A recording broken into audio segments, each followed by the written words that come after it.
ನಮಸ್ಕಾರ ಸರ್. ನಮಸ್ಕಾರ ಸರ್, ಹಣ ತಲುಪ್ತು. ತುಂಬ ಥ್ಯಾಂಕ್ಸ್. ಈ ವಿಚಾರ ಎಲ್ಲೂ ಆಚೆ ಬರಬಾರ್ದು. ಆಚೆ ಬಂದರೆ ನನಗಿನ ಹೆಚ್ಚಾಗಿ ನಿಮಗೆ ತೊಂದರೆ. ಗೊತ್ತಿದೆ ಸರ್, ನಾನು ಕೇರ್ಫುಲ್ ಆಗಿರ್ತೀನಿ. ಈ ಕೇಸ್ ಬಗ್ಗೆ ಯಾವುದೇ ರೆಕಾರ್ಡ್ಸ್ ಇಲ್ಲ ಸರ್, ನೀವು ನಿಶ್ಚಿಂತೆಯಾಗಿರಿ. ಓಕೆ, ವೃದ್ಧಾಶ್ರಮನ ವೆಕೇಟ್ ಮಾಡ್ತಾರೆ. ಯಾವ ತೊಂದರೆನೂ ಆಗಬಾರ್ದು. ಯಾವ ರೀತಿ ಗಲಾಟೆಗೂ ಆಸ್ಪದ ಕೊಡಬೇಡಿ.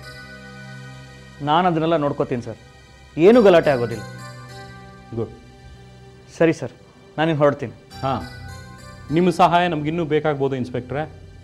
ಖಂಡಿತ ಸರ್, ಯಾವಾಗ ಬೇಕಾದ್ರೂ ಹೇಳಿ ಕಳಿಸಿ. ನಾನಿನ್ನು ಬರ್ತೀನಿ ಸರ್. ಬರ್ತೀನಿ Vinay Chandra. Thank you sir. ನಮಸ್ಕಾರ.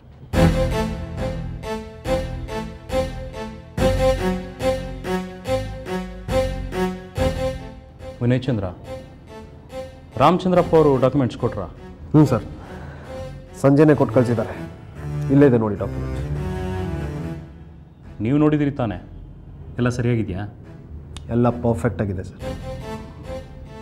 ಗುಡ್. ವಿನಯ್ ಚಂದ್ರ ಅವರೇ, ನಿಮ್ಮ ಪ್ಲ್ಯಾನ್ ತುಂಬ ಚೆನ್ನಾಗಿ ವರ್ಕೌಟ್ ಆಯಿತು. ಆದರೆ ನನಗೆ ಒಳಗೆ ಆತಂಕ ಆಯಿತು. ಎಲ್ಲಿ ಏನಾದರೂ ಹೆಚ್ಚು ಕಮ್ಮಿಯಾಗಿ ನಮ್ಮ ಪ್ಲ್ಯಾನ್ ತಲೆಕೆಳಕಾಗ್ಬಿಡುತ್ತೋ ಅಂತ. ಅಂಥದ್ದೇನಾದರೂ ಆಗೋದಕ್ಕೆ ನಾನು ಆಸ್ಪದ ಕೊಡ್ತಿರ್ಲಿಲ್ಲ ಬಿಡಿ sir. All is well that ends well. ನಮಗೆ ಬೇಕಾದ ಜಾಗ ನಮಗೆ ಸಿಗ್ತಲ್ಲ. ಸರ್, ಇನ್ನೊಂದು ವಿಷಯ ಹೇಳಿ. ಅದೇ ಆ ವೃದ್ಧಾಶ್ರಮದವ್ರಿಗೆ ಯಾವ ಜಾಗ ಕೊಡೋದು ಅಂತ ಏನಾದರೂ ನಿರ್ಧಾರ ಮಾಡಿದ್ದೀರಾ ಸರ್? ನಮ್ಮ ಫಾರಮ್ ಹೌಸಿಂದ 2 ಕಿಲೋಮೀಟರ್ ದೂರ ಇದೆಯಲ್ಲ, ಸೋಮನದುರ್ಗದ ಫ್ಲ್ಯಾಟು ನಮ್ಮದು, ಅದನ್ನೇ ಕೊಡೋಣ ಬಿಡಿ. ಸರ್, ಆ ಜಾಗ ಬೇಡ.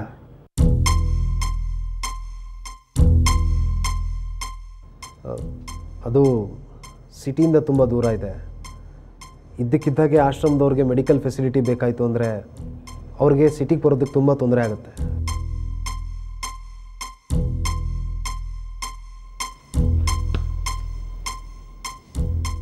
ಅದಕ್ಕೆ ನಾವೇನು ಮಾಡೋಕ್ಕಾಗುತ್ತೆ ಸರ್? ಅವರಿಂದ ನಮಗೆ ಇಷ್ಟೊಂದು ಲಾಭ ಆಗ್ತಿದೆ, ಅಂಥ ಒಳ್ಳೆ ಜಾಗ ಸಿಕ್ಕಿದೆ. ಅದಕ್ಕೆ ಪ್ರತಿಯಾಗಿ ನಮ್ಮಿಂದ ಅವ್ರಿಗೆ ಸ್ವಲ್ಪನಾದರೂ ಅನುಕೂಲ ಆಗಬೇಕು ಸರ್.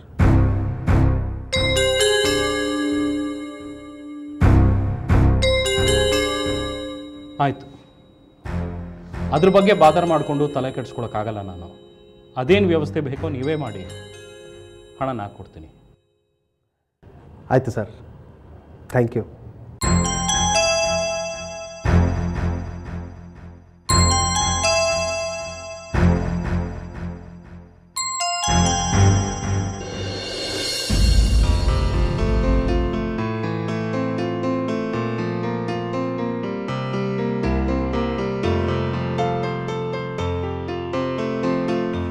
ಇಷ್ಟೆಲ್ಲ ಪ್ರಾಬ್ಲಮ್ ಸಾಲ್ವ್ ಮಾಡಿಕೊಂಡು ಡಿಸ್ಟಿಲರಿ ಯೂನಿಟ್ ಶುರು ಮಾಡ್ತಾ ಇರೋದಕ್ಕೆ ಕಂಗ್ರ್ಯಾಚುಲೇಷನ್ಸ್. ಅಯ್ಯೋ,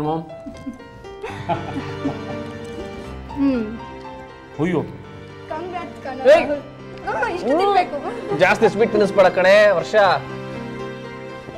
ಆಮೇಲೆ ನಾನು ನಿಂತರ ಸಕ್ಕರೆ ಮೂಟ ಆಗ್ಬಿಟ್ರೆ ಕಷ್ಟ.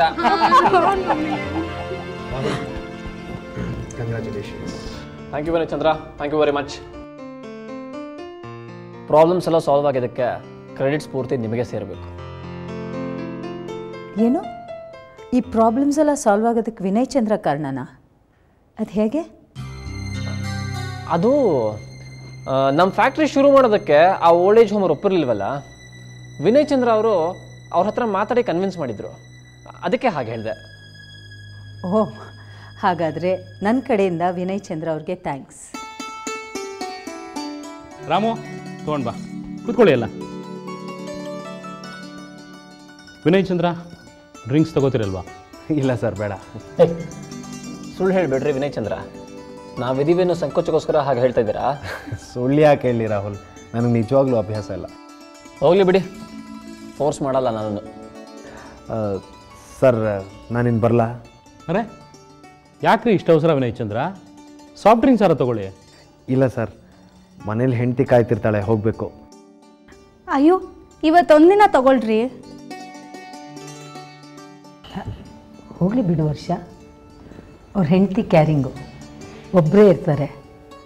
ಲೇಟ್ ಬೇರೆ ಆಗಿದೆ. ಅದು ಅಲ್ಲದೆ ಈ ಗಲಾಟೆಯಲ್ಲಿ ಅವ್ರು ಎಷ್ಟೋ ದಿನ ಮನೆಗೆ ಹೋಗಿಲ್ಲ. ಈ ಕೆಲಸ ಎಲ್ಲ ಮುಗಿದ್ಮೇಲೂ ಮನೆಗೆ ಹೋಗಲಿಲ್ಲ ಅಂದರೆ ಅವ್ರ ಹೆಂಡತಿ ಬೇಜಾರು ಮಾಡ್ಕೋತಾರೆ ಅಷ್ಟೇ.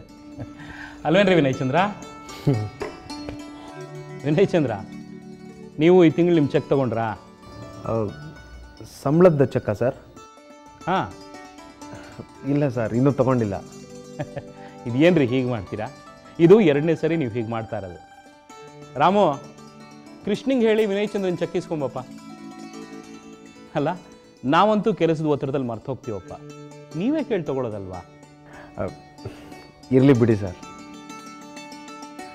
ನೀವು ಹೀಗೆ ತಿಂಗಳು ಸಂಬಳ ಸರಿಗೆ ತಗೊಳ್ದೆ ಹೋದರೆ ನಿಮ್ಮ ಹೆಂಡತಿ ಇಲ್ಲಿ ಕೆಲಸನೇ ಮಾಡಬೇಡಿ ಅಂತ ಕೆಲಸ ಬಿಡಿಸ್ಬಿಡ್ತಾರೆ ಅಷ್ಟೇ.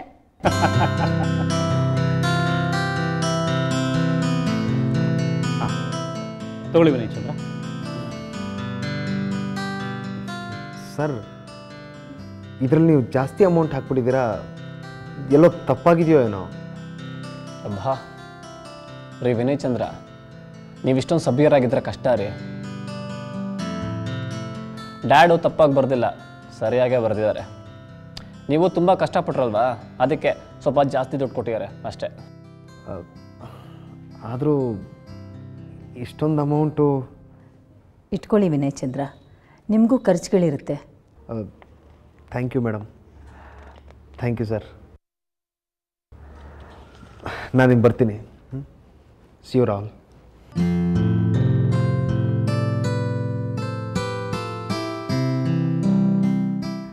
ಎಷ್ಟೇ ಆಗಲಿ ವಿನಯ್ ಚಂದ್ರ ಸ್ವಲ್ಪ ಛತ್ರಿ ಅಲ್ವಾ ಮಾಮ್?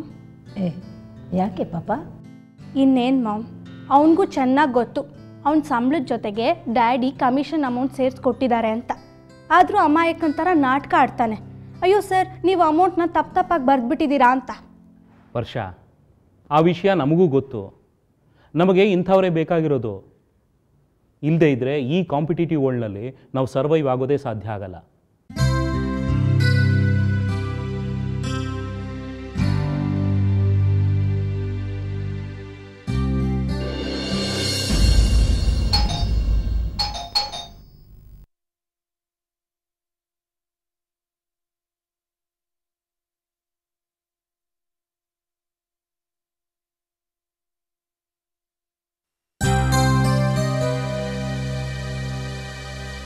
ಯಾರು ಅಂತ ಗೊತ್ತಾಗಿರ್ಬೇಕಲ್ಲ?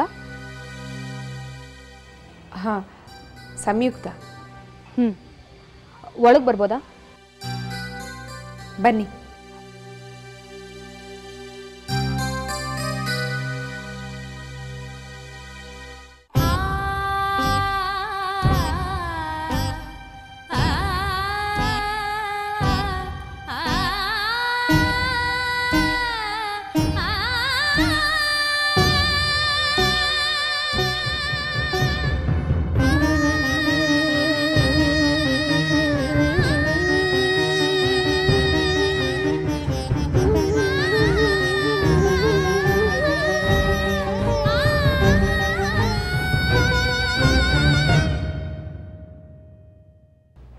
ನಾನು ಇದ್ದಕ್ಕಿದ್ದ ಹಾಗೆ ಬಂದಿದ್ದು ನಿಮಗೆಲ್ಲ ಆಶ್ಚರ್ಯ ಆಗಿರಬೇಕು. ಶ್ರೀಕಾಂತ್ ಮನೇಲಿಲ್ಲ. ಗೊತ್ತು, ಶ್ರೀಕಾಂತ್ ವಿಷಯ ಎಲ್ಲ ನನಗೆ ಗೊತ್ತಾಯಿತು. ನಾನು ನಿಮ್ಮನ್ನು ಮೀಟ್ ಮಾಡೋಣ ಅಂತಲೇ ಬಂದಿದ್ದು. ಶ್ರೀಕಾಂತ್ ವಿಷಯ ನಿಮ್ಗೆ ಹೇಗೆ ಗೊತ್ತಾಯಿತು? ರಕ್ಷಾ ಫೋನ್ ಮಾಡಿ ನನಗೆಲ್ಲ ವಿಷಯ ಹೇಳಿದ್ಲು. ನನಗೆ ಗೊತ್ತು, ನಾನು ಇದ್ದಕ್ಕಿದ್ದ ಹಾಗೆ ಬಂದಿದ್ದು ನಿಮಗೆಲ್ಲ ಮುಜುಗರ ಆಗಿರುತ್ತೆ ಅಂತ. ಆದರೂ ಮನಸ್ಸು ತಡೀಲಿಲ್ಲ. ಬೈಕೊಂಡ್ರು ಪರವಾಗಿಲ್ಲ ಅಂತ ಬಂದ್ಬಿಟ್ಟೆ. ಮನೆಗೆ ಬಂದವ್ರನ್ನ ಬೈದು ಅವಮಾನ ಮಾಡುವಷ್ಟು ಕೆಟ್ಟೋರಲ್ಲ ನಾವು. ಕೂತ್ಕೊಂಡು ಮಾತಾಡ್ತೀರಿ, ಕಾಫಿ ತರ್ತೀನಿ.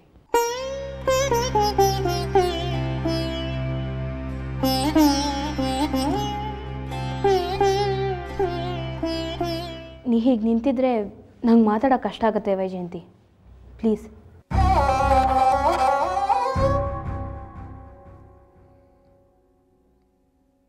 ಶ್ರೀಕಾಂತ್ ಇಷ್ಟು ದೊಡ್ಡ ಅಮೌಂಟ್ ಸಾಲ ಮಾಡಿರೋ ವಿಷಯ ನನಗೆ ಗೊತ್ತೇ ಇರಲಿಲ್ಲ.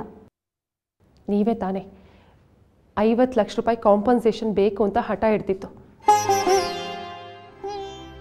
ನಿಮ್ಮಿಂದ ಬಿಡುಗಡೆ ಪಡಿಬೇಕು ಅನ್ನೋ ಡಿಸ್ಪ್ರೆಷನಿಂದಾನೆ ಶ್ರೀಕಾಂತ್ ಇಷ್ಟು ದೊಡ್ಡ ಅಮೌಂಟ್ನ ಸಾಲ ಮಾಡಿತ್ತು. ಎಲ್ಲ ತಪ್ಪು ನಂದೇ ಅನ್ನೋ ಥರ ಮಾತಾಡ್ತಿದ್ಯಲ್ಲ ವೈಜಯಂತಿ. ಇನ್ನೇನು ಮತ್ತೆ, ನಿಮ್ಮಿಬ್ಬರು ಮಧ್ಯೆ ಅಷ್ಟೊಂದು ಡಿಫ್ರೆನ್ಸಸ್ ಇದೆ ಅಂತ ಗೊತ್ತಾದ ಮೇಲೂ ನೀವು ಡಿವೋರ್ಸ್ ವಿಷಯಕ್ಕೆ ಕೋಆಪ್ರೇಟ್ ಮಾಡಬೇಕಿತ್ತು ತಾನೇ. ತೀರಾ ಅವ್ರ ಕೈಗೆ ಮೀರಿದ 50 ಲಕ್ಷ ರೂಪಾಯಿನ ಡಿಮ್ಯಾಂಡ್ ಮಾಡಿದ್ರಿ. ಅದ್ರ ಪರಿಣಾಮ ಏನಾಯ್ತು ಹೇಳಿ? ಶ್ರೀಕಾಂತ್ ಹೇಳ್ದೆ ಕೇಳ್ದೆ ಮನೆ ಬಿಟ್ಟು ಹೊರಟೋದ್ರು.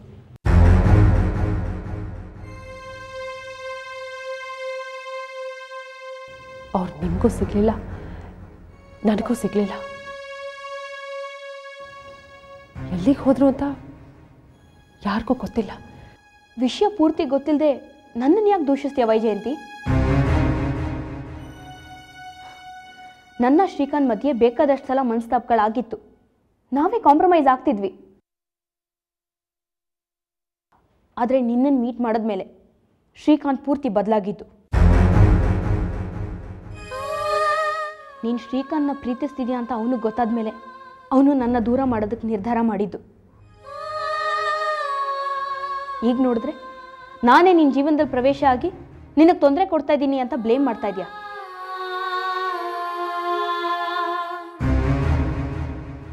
ಕಾಫಿ ತಗೊಳ್ಳಿ. ನೀವಿಬ್ಬರು ಯಾಕೆ ಹೀಗೆ ಎಕ್ಸೈಟಾಗಿ ಜಗಳ ಆಡ್ತಿದ್ದೀರಿ? ಹೀಗೆ ಮಾತಿಗೆ ಮಾತು ಬೆಳೆಸೋದ್ರಿಂದ ಈಗ ಮುರಿದು ಹೋಗಿರೋ ಸಂಬಂಧ ಸರಿ ಹೋಗುತ್ತಾ ಸಂಯುಕ್ತ? ಶ್ರೀಕಾಂತ್ ವಿಷಯದಲ್ಲಿ ಮೊದಲೇ ಸರಿಯಾದ ನಿರ್ಧಾರ ತಗೋಬೇಕಾಗಿತ್ತು ನೀವು. ಅವರಿಂದ ದುಡ್ಡಿಸ್ಕೊಂಡು ಡಿವೋರ್ಸ್ ಆದಮೇಲೆ ಈಗ ವೈಜಯಂತಿ ಮೇಲೆ ತಪ್ಪು ಹೊರಿಸ್ತಾ ಇದ್ದೀರಲ್ಲ, ಸರಿ ಅನಿಸ್ತಾ ಇದೆಯಾ ನಿಮಗೆ?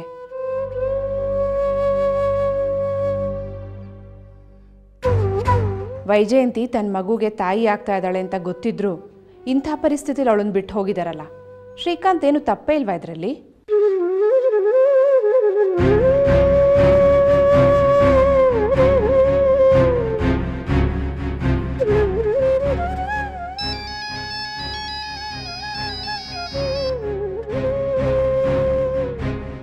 ಹಲೋ, ಆರ್ಟಿಕಲ್ಲಾ? ಹೌದು, ನಾಳೆನೇ ಪಬ್ಲಿಷ್ ಆಗಬೇಕು.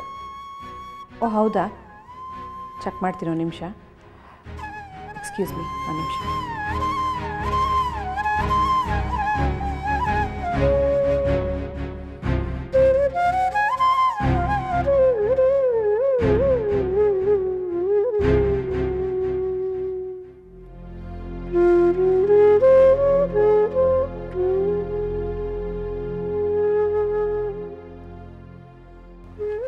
ಸಾರಿ ವೈಜಯಂತಿ, ಶ್ರೀಕಾಂತ್ ನಿನ್ನನ್ನು ಈ ಪರಿಸ್ಥಿತಿನಲ್ಲಿ ಬಿಟ್ಟು ಹೋಗಿದ್ದಾನೆ ಅಂತ ನನಗೆ ಗೊತ್ತಿರಲಿಲ್ಲ.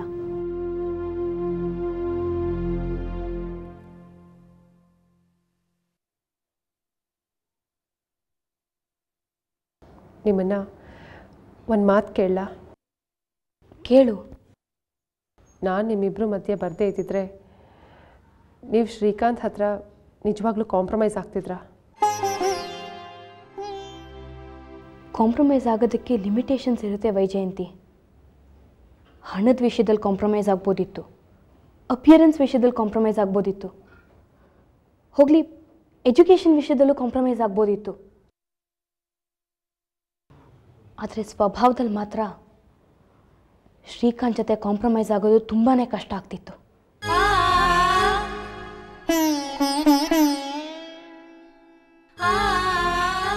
ನನಗಿನ್ನೂ ನೆನಪಿದೆ ವೈಜಯಂತಿ,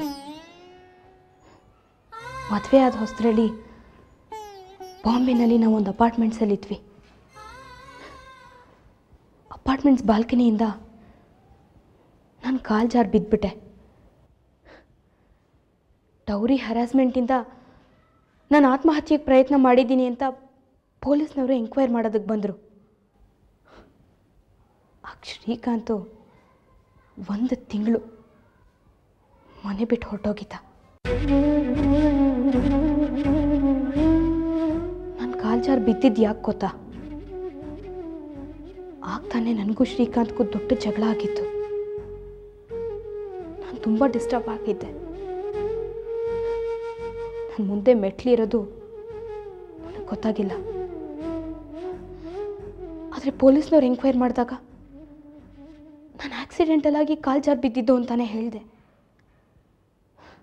ನನ್ನ ಶ್ರೀಕಾಂತ್ ಮಧ್ಯೆ ಇದ್ದಿದ್ದ ಮನಸ್ತಾಪಗಳ ಬಗ್ಗೆ ನಾನು ಪೊಲೀಸ್ನವ್ರ ಹತ್ರ ಒಂಚೂರು ಹೇಳಿಲ್ಲ ವೈಜಯಂತಿ.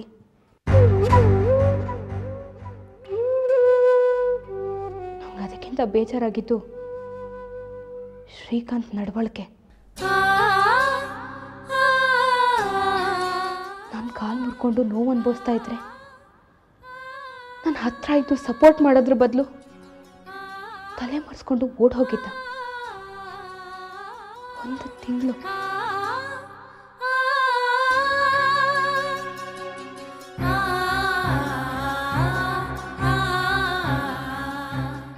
ಈಗ ನಿನ್ನ ಪರಿಸ್ಥಿತಿ ನೋಡಿದ್ಮೇಲೆ ಶ್ರೀಕಾಂತ್ ಜೊತೆ ನಾನು ಕಾಂಪ್ರಮೈಸ್ ಆಗಲಿಲ್ವಲ್ಲ ಅಂತ ಸಂತೋಷ ಆಗ್ತಾ ಇದೆ.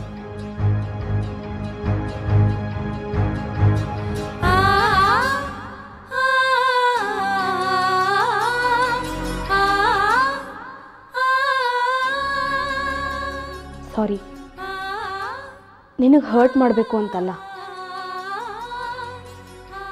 ನಿನ್ನ ತಲೆ ಮೇಲೆ ಶ್ರೀಕಾಂತ್ ದೊಡ್ಡ ಸಾಲದ ಹೊರೆನೇ ಹೊರಿಸೋಗಿದ್ದಾನೆ ಅಂತ ನನಗೆ ಗೊತ್ತು. ಆ ವಿಷಯನೇ ಮಾತಾಡೋದಕ್ಕೆ ಬಂದಿದ್ದು. ಅಂದರೆ ಆ ಸಾಲನ ನಾನೇ ತೀರಿಸ್ಬೇಕು ಅಂತ ಅಂದ್ಕೊಂಡಿದ್ದೀನಿ. ವಾಟ್?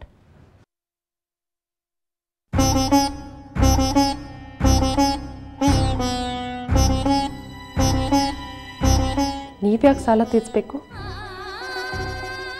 ಆ ಸಾಲಕ್ಕೆ ನಾನೇ ಕಾರಣ ಆಗಿರೋದ್ರಿಂದ. ನನಗೆ ನನ್ನ ಕೈಯಿಂದ ನಿನಗೆ ದುಡ್ಡು ಕೊಡ್ತಿಲ್ಲ ವೈಜಯಂತಿ. ಶ್ರೀಕಾಂತ್ ಕೊಟ್ಟಿರೋ 50 ಲಕ್ಷ ರೂಪಾಯಿ ಹಾಗೇ ಇದೆ. ಅದರಲ್ಲಿ 1 ಪೈಸಾನೂ ನಾನು ಖರ್ಚು ಮಾಡಿಲ್ಲ. ಖರ್ಚು ಮಾಡೋ ಅವಶ್ಯಕತೆಯೂ ನಂಗೆ ಬಂದಿಲ್ಲ. ರಕ್ಷಾ ನನಗೆ ಹೇಳ್ದಾಗಲೇ ನಾನು ಅಂದ್ಕೊಂಡೆ ಆ ದುಡ್ಡನ್ನ ನಿನಗೆ ವಾಪಸ್ ಕೊಡಬೇಕು ಅಂತ. ಶ್ರೀಕಾಂತ್ ಅಮ್ಮನೂ ನೀನು ಕೋಆಪ್ರೇಟ್ ಮಾಡ್ತಿಲ್ವಂತೆ. ನಿನ್ನ ಪರಿಸ್ಥಿತಿ ಎಲ್ಲ ನನಗೆ ಗೊತ್ತಾಯಿತು. ಅದಕ್ಕೆ ಶ್ರೀಕಾಂತ್ ನನಗೆ ಕೊಟ್ಟು ದುಡ್ಡನ್ನ ನಾನು ನಿನಗೆ ವಾಪಸ್ ಕೊಡಬೇಕು ಅಂತ ಅನ್ಕೋತಾ ಇರೋದು. ಆದಷ್ಟು ಬೇಗ ಸಾಲ ತೀರಿಸ್ಬಿಟ್ರೆ ನಿಮಗೂ ದೊಡ್ಡ ರಿಲೀಫ್ ಸಿಕ್ತಾಗತ್ತೆ. ನೀನು ಈಗಲೇ ಉತ್ತರ ಹೇಳ್ದಿದ್ರೂ ಪರವಾಗಿಲ್ಲ. ನಿಧಾನಕ್ಕೆ ಯೋಚನೆ ಮಾಡಿ ನನಗೆ ಕಾಲ್ ಮಾಡು.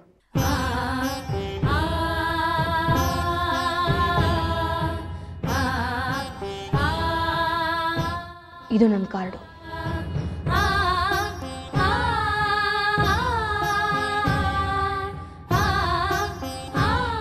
ಕಾಲ್ ಮಾಡಕ್ಕೆ ಮರಿಬೇಡ. Take care. ಬರ್ತೀನಿ.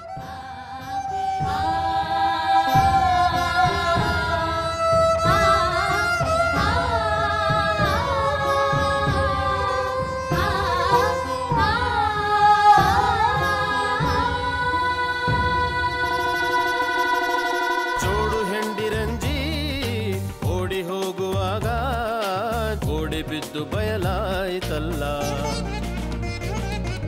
ಮಾಡು ಸಿಕ್ಕದಲ್ಲ, ಮಾಡಿನ ಗೂಡು ಸಿಕ್ಕದಲ್ಲ.